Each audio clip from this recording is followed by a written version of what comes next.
Olá, estimados irmãos, vamos em nome do nosso amado Salvador Jesus e com o auxílio do Santo e Bom Espírito, vamos continuar o estudo da nossa lição, é a última lição deste ano, com o tema Perseverando pela Fé. E vamos estudar nessa segunda-feira o tópico A diferença entre a fé e a presunção. Quando enfrentamos doenças, como e por que somos encorajados a buscar o grande doador da vida? Essa é a pergunta A desse segundo tópico. Resposta: Tiago 5, 13 a 15, também Salmos 103, 1 a 3. Então, Tiago diz o seguinte: Está alguém entre vós aflito? Ore. Está alguém contente? Cante louvores. Está alguém dentre vós doente? Chame os presbíteros da igreja e orem sobre ele, ungindo-o com azeite em nome do Senhor. E a oração da fé salvará o doente, e o Senhor levantará. E se houver cometido pecados, ser-lhe-ão perdoados.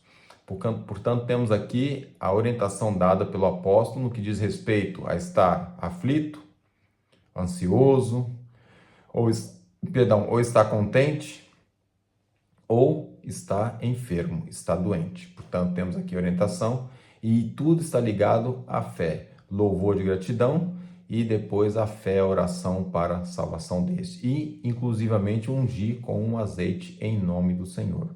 Hábito pouco usual nos nossos dias. Talvez por falta de fé, por falta de aquela tensão, será que se fizer isso vai resolver? Não vai, mas na verdade está aqui a orientação, né? Chamar os presbíteros, orar sobre a pessoa, ungindo ele em nome do Senhor. Portanto, é uma orientação dada aqui. Inclusivamente, fala aqui do perdão dos pecados. Jesus deixou isso bem claro quando ele foi curar aquele paralítico. Ele perguntou o que o paralítico queria, e o paralítico preferiu o perdão dos pecados, e foi-lhe perdoado os pecados, e ele automaticamente foi logo curado. Portanto, temos aqui essa orientação. O salmista, no capítulo 113, 1 a 3, diz: Bendize, ó minha alma, ao Senhor, e tudo que há em mim bendiga o seu santo nome. Bendize, ó minha alma, ao Senhor, e não te esqueça de nenhum dos seus benefícios. Ele é o que perdoa todas as tuas iniquidades e sara todas as tuas enfermidades. Portanto, aqui o salmista também falando sobre o mesmo assunto, louvar ao Senhor, começa com bendize, ó minha alma, ou louvai ao Senhor, ou esteja grato, ou esteja feliz junto a Deus, e que tudo que nós fazemos, tudo que nós somos, tudo que nós exercemos seja um louvor ao santo nome do nosso Pai Celestial. E pediu ao Senhor, lembre de todos os seus benefícios para comigo. Perdoa as iniquidades, sara enfermidades. Então o salmista tinha uma fé muito grande e é esse a maneira com que ele se expressa nesse salmo. Apenas inspirado a Ciência e Bom Viver, página 226, traz o seguinte pensamento: Deus está tão disposto a restaurar a saúde dos doentes hoje, como quando o Espírito Santo proferiu essas palavras por meio do salmista. E Cristo é o mesmo compassivo médico que foi durante o seu ministério terrestre. Nele há bálsamo curativo para cada doença, restaurando o poder para cada enfermidade. Seus discípulos hoje devem orar pelos enfermos com o mesmo fervor e com a mesma transparência que os discípulos do primeiro século oravam. As recuperações se seguirão, pois a oração da fé salvará o enfermo. Temos o poder do Espírito Santo, a calma certeza da fé, que pode reivindicar as promessas de Deus. A promessa do Senhor, e porão as mãos sobre os enfermos e esses sararão, de Marcos 16, 18, é tão digna de confiança agora quanto nos dias dos apóstolos. É uma mensagem forte, mas é uma mensagem real. Então nós temos que ter fé de que realmente, fazendo uso daquilo que Deus nos deu, aqui diz, há bálsamo curativo em cada doença. Então nós devemos ter a capacidade de tratar, curar, usar os recursos naturais, mas principalmente usar a fé, usar a oração. Ela tem o seu poder e aqui a promessa está aqui. Porão as mãos sobre os enfermos e eles sararão.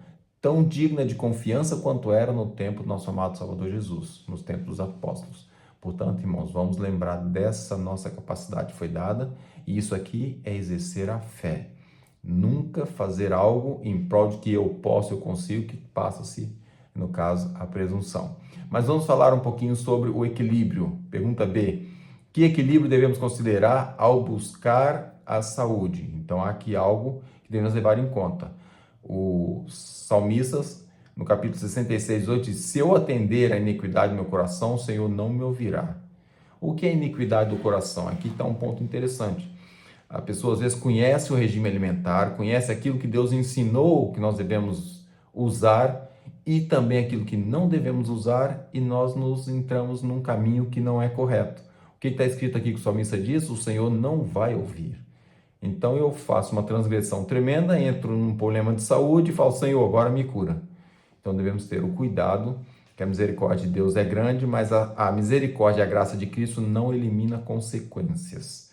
Devemos lembrar que o salmista, quando pecou, ele foi perdoado. Ele reconheceu o erro, prostrou-se diante de Deus, sentiu uma tristeza enorme pelo pecado que ele cometeu e foi perdoado. Mas pagou gravemente a consequência de seus erros durante longos anos, até quase a sua morte. Ele via ainda efeitos do seu pecado na sua vida. Então, Deus, a misericórdia, a graça de Cristo perdoa, mas não livra das consequências. Portanto, devemos ter cuidado. E se eu transgrido a reforma de saúde de forma arbitrária, eu vou pagar a consequência. Portanto, é óbvio. Então, esse equilíbrio nós devemos considerar quando vamos buscar saúde, buscar bênção, ou mesmo orar por uma pessoa. Nós vamos orar por uma pessoa que a gente sabe que é totalmente desregrado com a alimentação, com a saúde. E acaba que o que gerou a doença nele não foi uma fatalidade, foi algo abusivo. Então, devemos ter esse cuidado para não sermos presunçosos nesse aspecto. Mas vamos ver o que fala aqui, a Ciência do Bom Viver, página 227, continuando a leitura. Somos dignos da misericórdia do Senhor, mas à medida que nos entregamos, Ele nos aceita. Cristo atuará em favor através dos que o seguem, que obedecem, fazem aquilo que Ele quer que seja feito. Todavia, somente quando vivemos em obediência à sua palavra é que podemos exigir o cumprimento das suas promessas. Se prestarmos apenas uma obediência parcial e indecisa, suas promessas não se cumprirão em nós. Irmãos, isso é terrível, está aqui bem claro, bem expresso. Enquanto somos obedientes, a bênção acompanha. Se passamos a ser desobedientes, então, essa obediência parcial, essa desobediência, então, as promessas não cumprem em nós. Continuando a leitura ainda, isso está em Medicina e Salvação, página 14, diz o seguinte: o modo com que Cristo atuava era pregar a palavra e aliviar o sofrimento mediante atos miraculosos de cura. Mas fui instruída quanto a que não podemos agora trabalhar dessa maneira, pois Satanás também exercerá o seu poder operando milagres. Os servos de Deus hoje não podem trabalhar realizando milagres, porque existem falsas obras que curam, que alegam ser divina e não são.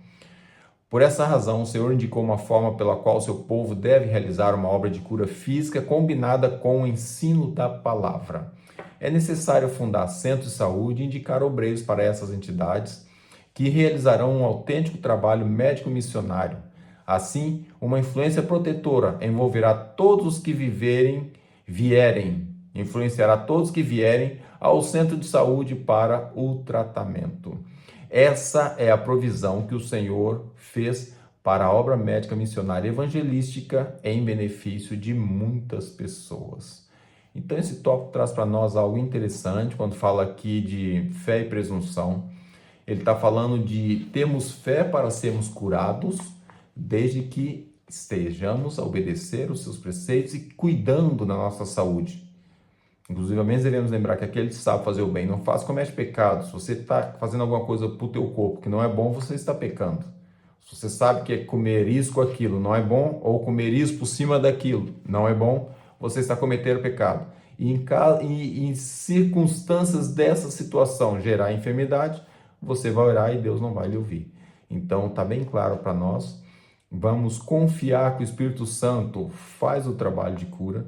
Nós temos a capacidade de chegar para alguém sabendo que é uma pessoa que está numa enfermidade que se realmente foi causada por fatores não alheios à pessoa, não por transgressão, e a promessa é que vamos orar com aquela pessoa, vamos impor as mãos, vamos ungir a pessoa com óleo, como está escrito, a pessoa vai ficar curada. mas nos dias de hoje é tão complicado, né? Temos esse discernimento para fazer esse trabalho.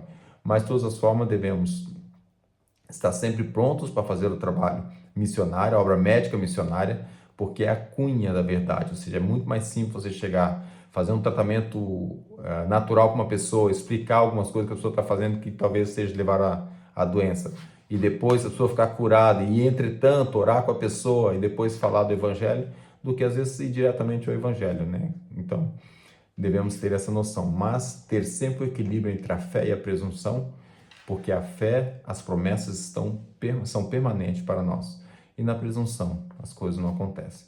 Então Deus nos dê a sua graça, nos abençoe para que possamos ter esse discernimento espiritual, para que possamos realmente fazer uso da fé em nossas vidas e na vida de outras pessoas. Esse é o meu sério desejo para esse dia. Amém.